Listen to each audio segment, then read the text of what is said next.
ಇನ್ನೇನು Dasara summer holiday ಬರ್ತಾ ಇದೆ. ಏನಾದರೂ ತಂಪಾಗಿರುವ ಸೂಪರ್ ಆಗಿರುವ ಹೆಲ್ದಿ ಆಗಿರುವ dry fruits banana milk shake ಯಾವ ರೀತಿ ಮಾಡೋದು ಅಂತ ತೋರಿಸ್ಕೊಡ್ತಾ ಇದ್ದೀನಿ. ಇದರಿಂದ ತುಂಬಾನೇ ಬೆನಿಫಿಟ್ ಇದೆ. ಈ ರೆಸಿಪಿನ ಒಂದ್ಸಲ ಟ್ರೈ ಮಾಡಿ ನೋಡಿದ್ರೆ ಮತ್ತೆ ಅಂಗಡಿಗೆ ಹೋಗೋದಿಲ್ಲ, ಮನೆಯಲ್ಲೇ ಮಾಡಿ ಕುಡಿತೀರಾ, ಅಷ್ಟು ಚೆನ್ನಾಗಿರುತ್ತೆ. ಸೊ ಪ್ಲೀಸ್ ಎಲ್ಲೂ ಸ್ಕಿಪ್ ಮಾಡ್ದೇನೆ ಪೂರ್ತಿ ವಿಡಿಯೋ ನೋಡಿ, ಆವಾಗ್ಲೇನೆ ಈ ಮಿಲ್ಕ್ ಶೇಕ್ ಯಾವ ರೀತಿ ಮಾಡೋದು ಅಂತ ನಿಮ್ಗೆ ಗೊತ್ತಾಗುತ್ತೆ. ನಾನಿಲ್ಲಿ ಡ್ರೈ ಫ್ರೂಟ್ಸ್ ಅನ್ನ ಫಸ್ಟೇ ನೈಟಲ್ಲೇ ನೆನೆ ಹಾಕಿ ಇಟ್ಕೊಂಡಿದ್ದೀನಿ. ಒಂದು 5 ಗೋಡಂಬಿ, 5 ಬಾದಾಮಿ, ಒಂದು 6 ದ್ರಾಕ್ಷಿ ಮತ್ತೆ ಒಂದು 4 ರಿಂದ 5 ವಾಲ್ನಟ್ ಅನ್ನ ನೈಟ್ ಪೂರ್ತಿ ನೆನೆ ಹಾಕಿ ಇಟ್ಕೊಂಡಿದ್ದೀನಿ. ಇವಾಗ ಒಂದು ಮಿಕ್ಸಿ ಜಾರಿಗೆ ನಾವು ನೆನೆ ಹಾಕಿರುವಂತಹ ಡ್ರೈ ಫ್ರೂಟ್ಸ್ ಅನ್ನ ಹಾಕೊಳ್ತಾ ಇದ್ದೀನಿ. ನಿಮ್ಗೆ ಯಾವ ಡ್ರೈ ಫ್ರೂಟ್ಸ್ ಇಷ್ಟ ಆಗುತ್ತೋ ಆ ಡ್ರೈ ಫ್ರೂಟ್ಸ್ ನ ಹಾಕೊಳ್ಳಿ. ನಮ್ಮ ಹತ್ರ ಇದ್ದಿಷ್ಟೇ ಡ್ರೈ ಫ್ರೂಟ್ಸ್, ನಾನು ಇದನ್ನೇ ಹಾಕಿ ಬನಾನಾ ಮಿಲ್ಕ್ ಶೇಕ್ ಮಾಡಿ ತೋರಿಸ್ತಾ ಇದ್ದೀನಿ. ನೆನೆ ಹಾಕಿರುವಂತಹ ಡ್ರೈ ಫ್ರೂಟ್ಸ್ ಅನ್ನೆಲ್ಲ ಹಾಕೊಳ್ತಾ ಇದ್ದೀನಿ. ಆ ನೀರನ್ನ ಉಪಯೋಗಿಸ್ತಾ ಇಲ್ಲ. ನಾನಿಲ್ಲಿ 2 ದೊಡ್ಡ ಸೈಜ್ದು ಪಚ್ಚ ಬಾಳೆಹಣ್ಣನ್ನ ತಗೊಂಡಿದ್ದೀನಿ. ನಿಮ್ಗೆ ಯಾವ ಬಾಳೆಹಣ್ಣು ಇಷ್ಟ ಆಗುತ್ತೋ ನೀವು ಅದರಿಂದನೇ ಮಾಡ್ಕೋಬಹುದು. ಇಲ್ಲಾಂದ್ರೆ ಯಾವ ಫ್ರೂಟ್ಸ್ ಇದೆಯೋ ಆ ಫ್ರೂಟ್ಸ್ ಇಂದನೂ ಬೇಕಾದ್ರೂ ಮಾಡ್ಕೋಬಹುದು. ಬಟ್ ಬನಾನಾ ಹಾಕಿ ಮಾಡಿದ್ರೆ ತುಂಬಾನೇ ಟೇಸ್ಟ್ ಕೂಡ ಚೆನ್ನಾಗಿರುತ್ತೆ. ನಾನು ಇಲ್ಲಿ ಚುಕ್ಕಿ ಬಾಳೆಹಣ್ಣು ಅಂತ ಬರುತ್ತಲ್ಲ ಅದನ್ನ ತಗೊಂಡಿದ್ದೀನಿ. ಇವಾಗ ಸಿಪ್ಪೆ ರಿಮೂವ್ ಮಾಡಿ ಕಟ್ ಮಾಡಿ ಹಾಕೊಳ್ತಾ ಇದ್ದೀನಿ. ಡ್ರೈ ಫ್ರೂಟ್ಸ್ ತಿನ್ನಲ್ಲ ಅಂದವ್ರಿಗೆ ಈ ರೀತಿ ಬನಾನಾ ಮಿಲ್ಕ್ ಶೇಕ್ ಮಾಡ್ಕೊಡಿ.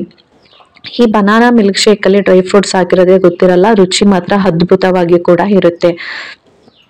ತುಂಬಾನೇ ವೆಯ್ಟ್ ಗೇನ್ ಆಗ್ಬೇಕು, ಬೇಗ ದಪ್ಪ ಆಗ್ಬೇಕು ಅಂತ ಹೇಳೋರು ಇದು ಕಂಟಿನ್ಯೂಸ್ ಆಗಿ 3 ರಿಂದ 4 ತಿಂಗಳು ಈ ತರ ಜ್ಯೂಸ್ ಅನ್ನ ಮಾಡ್ಕೊಂಡು ಡೈಲಿ ಕುಡಿತಾ ಇದ್ರೆ ಏನಿಲ್ಲ ಅಂದ್ರೂ 5 ರಿಂದ 6 kg ಆಗೋಷ್ಟು ದಪ್ಪ ಆಗ್ಬೋದು. 100% ನ್ಯಾಚುರಲ್ ಆಗಿ ವೆಯ್ಟ್ ಗೇನ್ ಆಗ್ಬೋದು.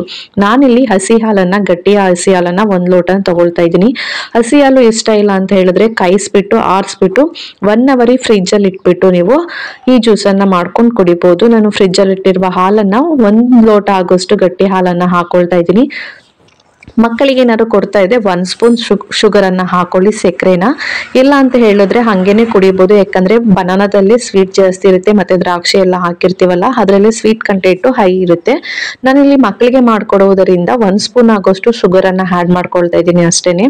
ನೋಡಿ ಇವಾಗ ಗ್ರೈಂಡ್ ಕೂಡ ಮಾಡ್ಕೊಂಡು ಬಂದಿದ್ದೀನಿ. ಸ್ವಲ್ಪ ಗಾರ್ನಿಷ್ಗೋಸ್ಕರ ನಾನು ಡ್ರೈ ಫ್ರೂಟ್ಸ್ ಅನ್ನ ಸ್ವಲ್ಪ ಕಟ್ ಮಾಡಿ ಹಾಕೊಂಡಿದ್ದೀನಿ. ಕುಡಿಬೇಕಾದ್ರೆ ಅದು ಬಾಯಿಗೆ ಸಿಕ್ಕಿದ್ರೇನೆ ಟೇಸ್ಟ್ ಸಖತ್ತಾಗಿ ಕೂಡ ಇರುತ್ತೆ. ಸೊ ನೋಡಿದ್ರಲ್ಲ banana dry fruits milk shake ನ ಯಾವ ರೀತಿ ಮಾಡೋದು ಅಂತ. ಸೊ ಯಾಕೆ ಲೇಟ್ ಮಾಡ್ತಾ ಇದ್ದೀರಾ, ಇವತ್ತೇ ಮನೆಯಲ್ಲಿ ಈ ಡ್ರೈ ಫ್ರೂಟ್ಸ್ ಅನ್ನ ಉಪಯೋಗಿಸಿ ಬನಾನಾ ಮಿಲ್ಕ್ ಶೇಕ್ ನ ಮಕ್ಕಳಿಗೆ ಮಾಡ್ಕೊಡಿ. ಮಕ್ಕಳೇ ಕುಡಿಬೇಕು ಅಂತ ಏನಿಲ್ಲ, ಚಿಕ್ಕವರಿಂದ ಹಿಡಿದು ದೊಡ್ಡದವರವರೆಗೂ ಈ ಡ್ರಿಂಕ್ ಅನ್ನ ಕುಡಿಬಹುದು. ಇದರಿಂದ ತುಂಬಾನೇ ಉಪಯುಕ್ತವಾಗಿದೆ, ಮತ್ತೆ ಹಲವಾರು ಬೆನಿಫಿಟ್ ಇದೆ. ತುಂಬಾನೇ ವೆಯ್ಟ್ ಗೇನ್ ಆಗ್ಬೇಕು ಅನ್ನೋರು ಇದನ್ನ ಕಂಟಿನ್ಯೂಸ್ ಆಗಿ 3 ರಿಂದ 4 ತಿಂಗಳು ಕುಡಿದ್ರೆ ಬೇಗನೆ ದಪ್ಪ ಆಗ್ತಾರೆ. Thank you for watching my video. Next ವಿಡಿಯೋದಲ್ಲಿ ಸಿಗ್ತೀನಿ. Bye bye, take care.